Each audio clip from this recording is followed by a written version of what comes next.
everyone. Welcome back to another episode of The Omnichannel Marketer. This is your host, Kate Stevens. Today, I'm here with a friend of mine, Kai Lim, the founder of Reprise. Hi, Kai. Hi, Kate. Okay, so Kai, why don't we start with a little bit about your personal background and what led you to found Reprise? Yeah, so I grew up in Singapore, and I've always been someone who doesn't really like to take risk. It's just the culture that I grew up in. And yeah, it's a non-risk taking culture. But I always felt, something was missing. I did a classic kind of career where I, started my career with Boston Consulting Group and went on to do my MBA with Harvard. And that was when I met David, who, is my co-founder. Always been an entrepreneur and convinced me in a way that to take a big leap of faith. And that's when we started Reprise. So yeah, Reprise, as a brand, I think it stands for a lot. It's something that's pretty personal to us because as kids, we both grew up taking traditional Chinese medicine from our grandma. And as adults, we are both, just pretty lost touch with the practice, found it confusing, pretty intimidating.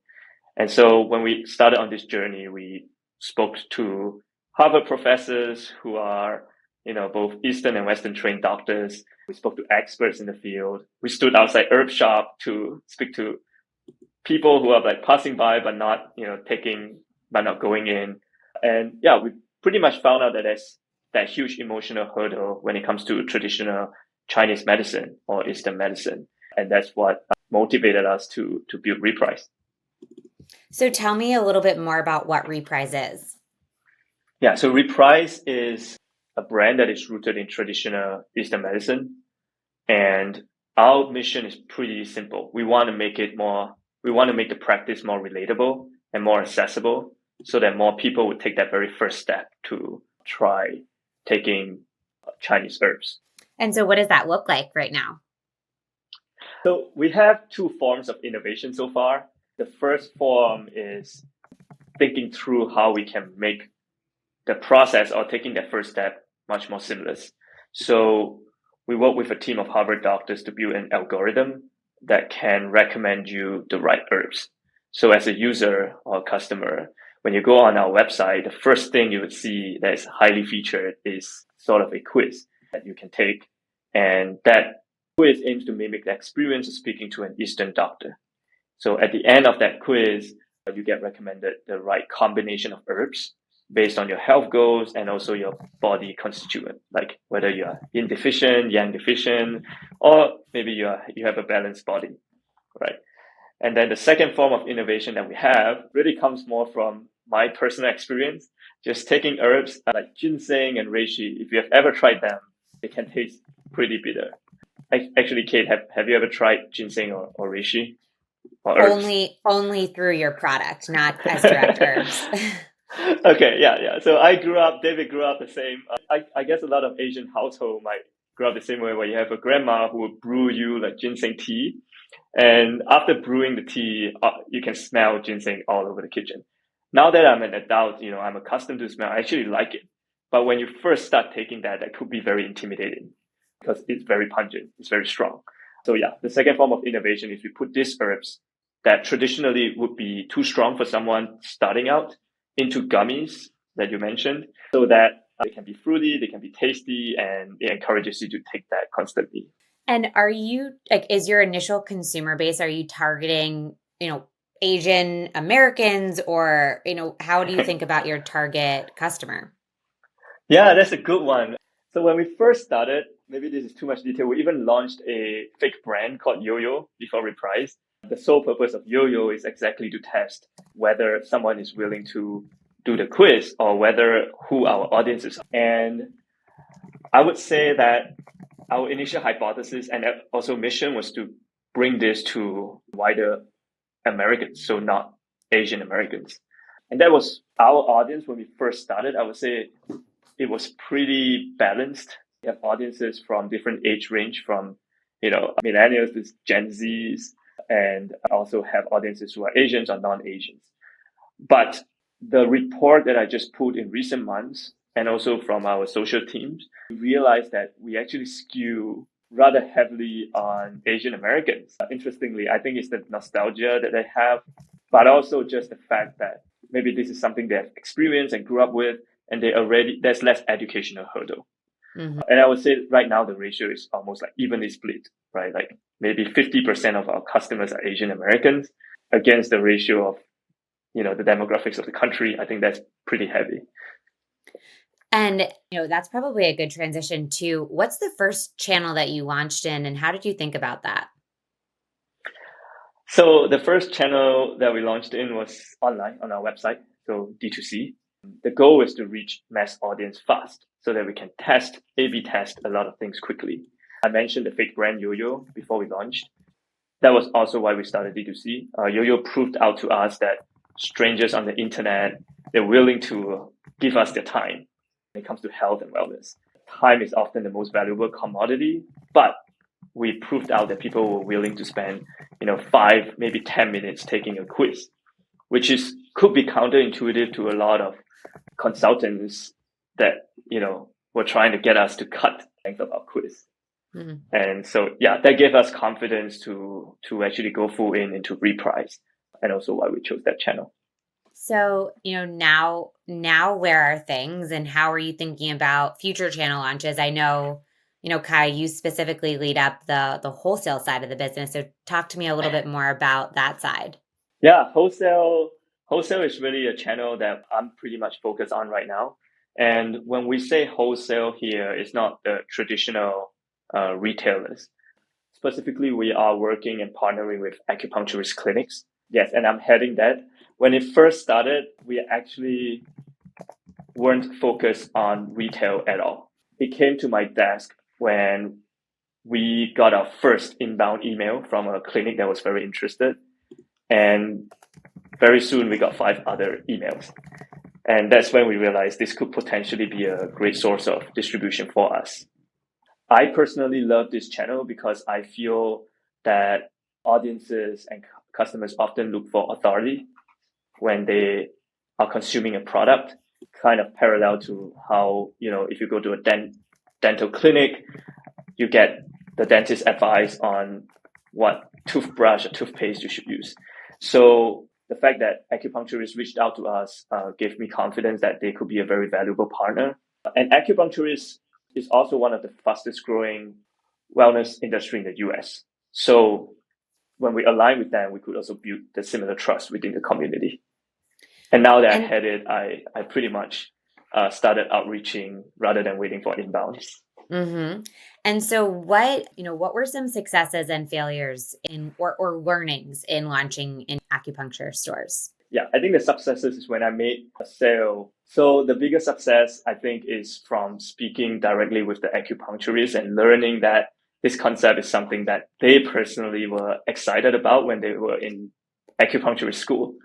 So anecdotally, I've spoken to maybe at least 5 acupuncturists who've told me the exact same thing, which is like, I can't believe you guys, outside of the industry, someone who is not an acupuncturist thought of putting herbs into gummies, because that's something that we have always discussed in school as acupuncturists.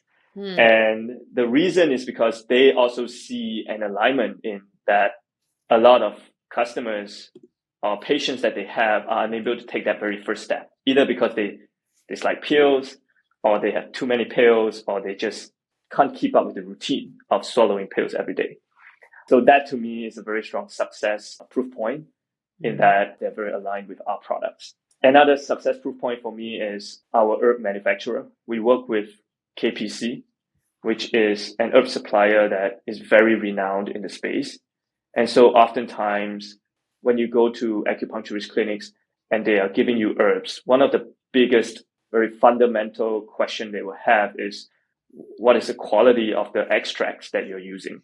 And with KPC, we almost get an automatic check mark in that, because they know that if we're using the same extracts or granules that's being put into the pills that they're buying, then we pretty much have the same quality as the pills that they're using. Failure is interesting. I think there are still acupuncturists who has a very strong perspective on, a very purist perspective on what an herb should be or how it should be consumed. So there are like one or two clinics that I've spoken to where they came on pretty strongly, where they said, look, I don't think it should be in a gummy form. And I think that comes from, it's something that I respect, but also it comes from a very strict view of the way that can be consumed. Yeah, makes sense. And so you guys are also, pretty active on Amazon as a channel. Could you tell me a little bit more about that? Yeah, Amazon is also a relatively new channel for us. It hasn't been our focus till maybe in the last 1 or 2 months. And I think that channel is very similar to the acupuncturist channel in the sense that it started because we started seeing demand. That's like basically demand side forces that were telling us, hey, people are trying to get your products on Amazon, so we naturally should be on it. But yeah, I think the biggest hurdle there for us is that a lot of supplements that are on Amazon. So how do you differentiate yourself? That said, the upside there, I think, is there are a lot of supplements, but not a lot rooted in traditional Chinese medicine. So for example, take one of our products like Panax ginseng gummies.